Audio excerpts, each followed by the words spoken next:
31/12/2025 સુધીમાં ખેડૂત વિરોધી અને કંપની તરફી રાજ્ય સરકારે જે પરિપત્રો કર્યા છે એ બાબતે લગભગ 1.5 કલાક સુધી કલેક્ટર સાથે ચર્ચાઓ કરી. કંપની ક્યાં ક્યાં નિયમોનો ભંગ કરે છે એ બાબતે ચર્ચા કરી અને હારે કલેક્ટરને એ કહ્યું છે કે જેવી રીતે એક મોબાઈલ ટાવર ઊભો થાય તો એ મકાન માલિકને અત્યારે હાલમાં અમારા ગામમાં વીજ વાયરના થાંભલા માટે અદાણી કંપનીનું કામ ચાલુ છે. એક ઓલરેડી જૂનું 5-7 વર્ષથી એક ગામમાં તો નાખેલી જ છે એક લાઈન કંપની દ્વારા. હજી આના પછી એક લાઈનનો સર્વે નંબર આવી ગયા છે અને ભવિષ્યમાં પણ હજી 1-2 લાઈન આવવાની છે, મોટી મોટી એવી વીજ લાઈન. તો જેના કારણે અમારા ગામના ખેડૂતોને મુશ્કેલીમાં ગામની 50-60% જમીન તો આ થાંભલાના એમ જ વહી જાય છે. તો વાંહે બિચારા ખેતી કેવી રીતે કરવી? અને બીજા નંબરમાં આના હિસાબે આકસ્મિક એવું કોઈ મૃત્યુ કોઈનું થઈ જાય કે તો એના માટે જવાબદાર કોણ? એમ નો આમાં તમે ક્વાર્ટર બાંધી શકી, નો કોઈ બાગાયતી પાક મોટા આંબા કે ચીકુ વાવી શકીએ.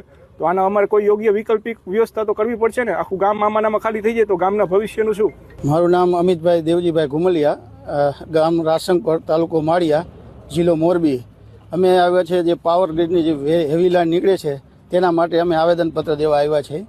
એમાં અમારા વિવિધ મુદ્દા છે, પણ જે ખેડૂતને મળતું યોગ્ય વળતર જે કે હાલ કે વેલ્યુએશન પ્રમાણે જે જંત્રી મુજબ નહીં, એમાં એકવાર પાવર ગ્રીડનો લાઇનનો જે આપણે ટાવર આવ્યા પછી ખેડૂતની જમીનની વેલ્યુએશન સાવ ડાઉન થઈ જાય છે.